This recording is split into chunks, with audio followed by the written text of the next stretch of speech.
Welcome everyone to Financial Elegance JA. This is a YouTube page all about helping entrepreneurs achieve business growth and self-development along the way. Alright? If this is the first time you're coming to this channel, be sure to subscribe, like, drop a comment of an entrepreneurial topic that you want to see on this page, and we can have it up for you in a jiffy. Alright? Okay. And to all of my YouTube community, thanks for coming back. I always appreciate your support. I definitely see this channel growing each and every day with the views, with the comments, with the likes, with the shares. I appreciate all of it. I see you, and if you want to reach out to me, just follow Financial Elegance JA, or you can even go on the website. All the contact details will be in the description. So today we're talking about business concept. Now, if you follow us on Instagram, you would actually see that I posted a short video that gives a definition for business concept, and it also gives you a preamp to what today's video is going to be about. So, business concept is, of course, the design, plan, or idea of what your business is about. And what that does is it actually helps to be a stepping stone to creating your business plan. Now, I'm going to give you one trick that I use, and I found it very helpful because we do know that starting your business comes with a lot of questions that you have to answer, and only you can do that. I mean, it's your business. You started it. Of course, you have to be the one to answer these questions, right?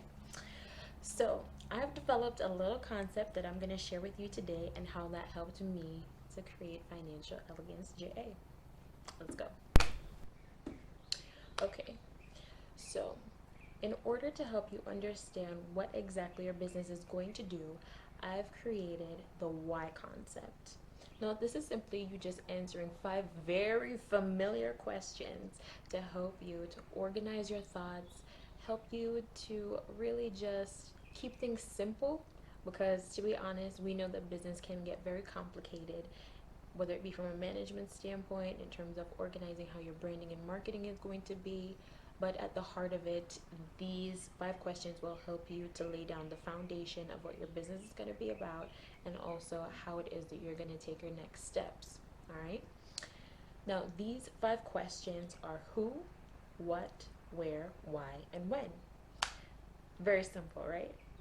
So just get a little notebook. All right, write down each of these questions. You write them down one by one, you answer them. Be as specific as possible. All right, now even though this is only a stepping stone to creating the larger, more important business documents, and I'm specifically making reference to your business plan, you have to start from somewhere. So laying down these foundations is actually going to help in the future once your business starts to grow and things start to get frustrating and you don't feel motivated to do a lot of things. And we do know that that feeling of, yes, I'm going to get this done. I have 5 to 10 things on my to-do list to work on my branding, work on the social media, to actually have these products out, depending on if it's a service or a product that you're offering to your market. Once that motivational feeling is not there, when you go back to that notebook where you wrote down these 5 questions and you read over those answers, it will help to remind you of why you started this in the first place. What is the end goal? All right. And of course, you'll actually, based on what you've written down, you'll see, okay, in 5 years, I want to have 2 locations for a physical space. Now, the what is actually very, very easy. In my opinion, it's going to be the question you answer the fastest. So you at least want to know, are you going to offer a product or service? What I like to do, or my approach to things, is that when I'm trying to answer a question or figure things out, I always start with categories. I'm more of a visual learner and audio learner as well. So my brain is going to organize things in such a way that, okay, product or service, let's branch out a little bit more. It's almost like creating a family tree. So from there, we're going to branch out a little bit more and say, okay, what type of service? Now, if this is a business that has already started as a side hustle. It's more so about expanding and making it become the main business for you. So definitely you're going to want to look at things like how much revenue is being generated, how much capital am I putting in, what's the time frame that I'm looking to achieve certain financial goals, business goals, whether it is you're looking to expand and have more persons on hand. You're going to look at demand and supply. I mean, there's 10,000 different things, but at the heart of it, identify your product or service. If you have a side hustle, you're going to look more at expansion, whether it is that you're offering one service and based on your market that's being consumed on a consistent basis, you're ready to introduce a new product or service to them. Then it's about giving them more options, not putting out too much too soon, because you bombard your customers so much that they basically will not know what to purchase from you, and it may actually mess up your branding if you put out too much too soon. So if you create t-shirts, offer one style at first in multiple different colors. So if it is that you have the Black Lives Matter sign printed on a t-shirt, just offer that and have the business name on the lower half of the shirt or over a pocket at the back of the shirt, and you just offer that in, say, about 3 or 4 different colors, maybe 2 different colors.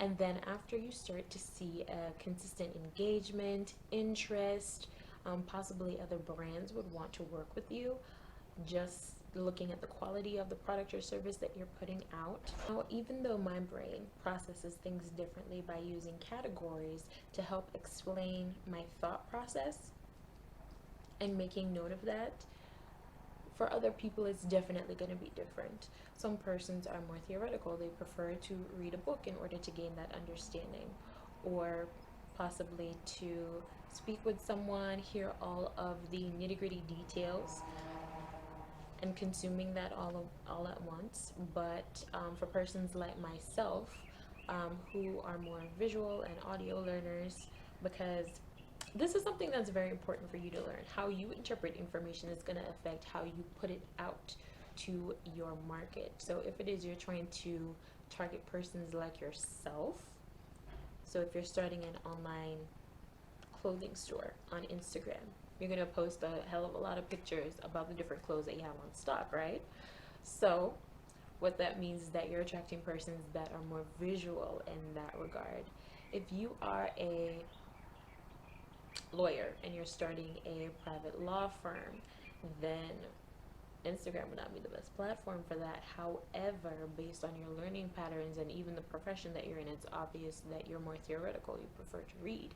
And that means you're going to be attracting persons that want to know more about your business. So you're going to have not necessarily an epistle, but you're going to have a healthy summary of what your business is all about and the services that you offer on your website and also on the business LinkedIn page. So a lot of how you process information is going to be how you put it out, and also it helps to identify which platforms are best suited for the type of business that you have or will be starting. So we've talked about what your business is about. Let's have a look now at the where. So we already dipped into this a little bit. Now, again, I'm going to be using the family tree explanation. So for the where, we're going to talk about, should you have an online presence or should you have a physical location? Again, it's dependent on the type of business that you have or will be starting. So for a trucking company, we already know you're going to need about 2-3 trucks to start off. You're going to need drivers. You are going to need advertising. You're going to need to have storage space, so a warehouse. You're going to have some land that you're either going to use some trailers on, or you're going to build a physical structure, or possibly the land that's being used, whether you bought it or you leased it, has a simple building on there. It probably was already a commercial establishment, or it was a home that is being turned into a warehouse. So that is just one example of how what you're doing helps to identify how it's going to be delivered. Okay, guys, now it's time to talk about the who. Who is your business for? Meaning your market. Have you identified that yet? So now is the time to do what is called market research.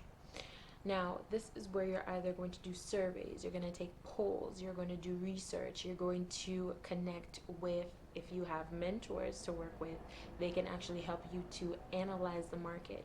So, by analyze, I mean looking at supply and demand. Is there a demand for the business that you're looking to start? Can your business survive based on the demand? So these are a few key terms that we're going to have to go a little bit more in depth in. Now, demand is how much the customers want, and the supply has to deal with how much of the demand you're able to meet. Can you satisfy the wants and needs of the market based on what they're looking for? What is the undeniable need of the market? Let's use another example. Okay, now let's use that trucking company again as an example to help you answer the question of who your customers for based on your market research. Now, I live in Manchester, Jamaica. We have a lot of factories that are within the Middlesex County. In Jamaica, we have three counties: Cornwall, Middlesex, and Surrey. Hence, you're already able to identify that this parish is in the middle of the country. Now, previously, when I was in sixth form, I had to do an assessment. So I decided to base my assessment off of researches I was doing on manufacturing companies within the parish. Now, I actually visited more than one manufacturer, and they actually shared some insights with me. And it was that the reason why they chose to have their factory in Manchester was because it's a central point. So when they have to do distribution, that's less cost on them for gas for their deliveries when they have to go to the Surrey or Cornwall. Whether it is they're going to do distributions in Kingston or they're going to do distributions in Montego Bay. All right. So that's one of the reasons why you have to do your market research. Now we're going to have a look at the when. When, when, when should you start your business? No. The answer is right now, okay? We all know that it can be very intimidating sometimes, depending on your personality and what exactly your fears are and what's been holding you back from starting your business. Sometimes you just have to go for it. And that's exactly what I did. I came up with the first steps to start my business well over a year ago. And I let myself get so consumed with doing research. So that meant going on YouTube, that meant joining webinars, that meant, emailing different persons. I had a mentor at one point, and we did some field work together that gave me great experience. I really wish it was longer when I was living in Kingston at the time. And also, just going through a lot of PDF files, consuming too much information. If I was looking about, okay, what are the basics that I need to create the branding for my business? Doing too much research actually led me from looking for the details that I was focused on at the time to overlapping into something else that I wasn't ready for. So let me give you another example to explain what I mean by over researching. A lot of persons want to start a YouTube page. Okay, so you want to find out how to monetize your page. You're going to want to find out what equipment you should use to get started, and If you watch a ton of those videos like myself, they'll always say start with what you have, which is true. Start with what you have. For myself, I had a phone that had very low camera quality, so I wasn't able to use that. And no one in my household had a phone that was good enough for me to start off with YouTube for that.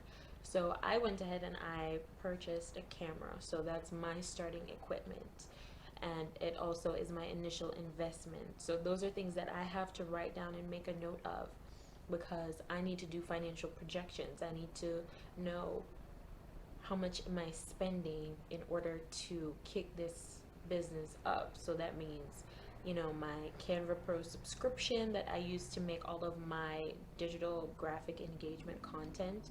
Some of them go on Instagram, some of them are incorporated in the video editing aspect. I was my own roadblock. I was my own roadblock for why I didn't start this sooner. That's why it ended up being over a year.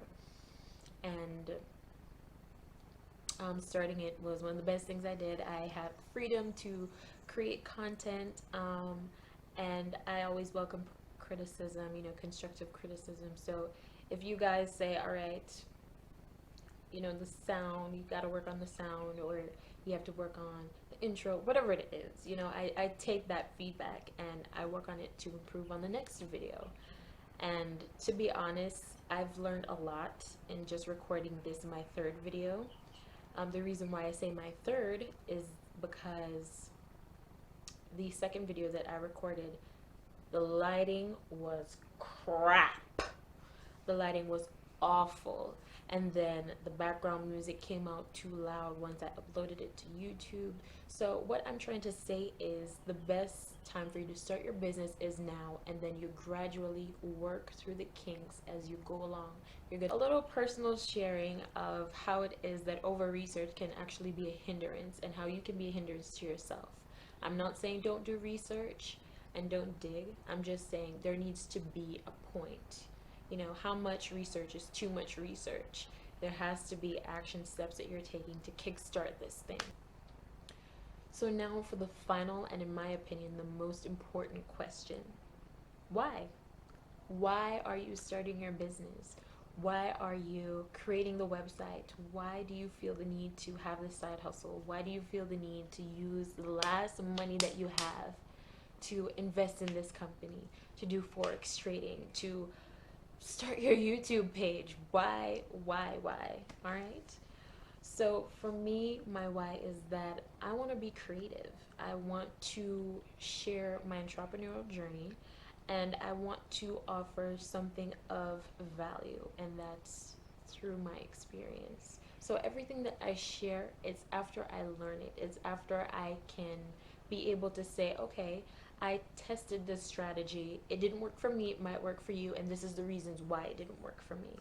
All right, so that is one example, and I definitely want to encourage people. This is a positive and creative environment, as I said in my first video, but that it takes more time to run your business than it does to actually have an 8 to 5, and that's a notion, that's a fact that people don't know about. You have to put in a lot more time to start your business and get your business growing than you do working your 9 to 5 job, or if you work 2 jobs. Okay, that dedication is more going to be about self-discipline and financial discipline, especially if it's a business where you do have to pump some startup capital in there, and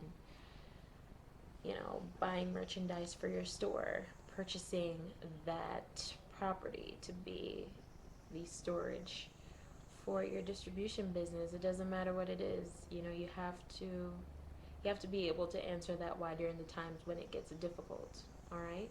So here are 5 tips to help you create your business plan. Now, these aren't the only tips out there, but these are the tips that I think are very highly important that you need to pay special attention to once you're going to write your business plan. All right. And the first one is to have a very clear description, which is the reason why I gave you the why concept. Answering those 5 questions is going to help you to figure out the basis. All right. It's a skeleton, to be honest. Those 5 questions are going to help you to create the skeleton of your executive summary. So that's why I share that you need to be as detailed as possible with your 5 questions that you're answering.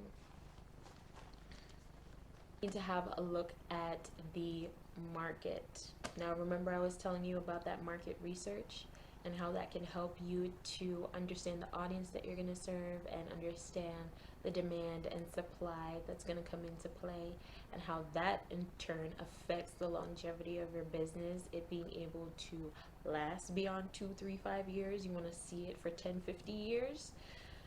This is how that comes into play again, because you need to not only look at your demand and supply and also your audience, you need to have a look at your competition, honey. You can learn a lot from your competition.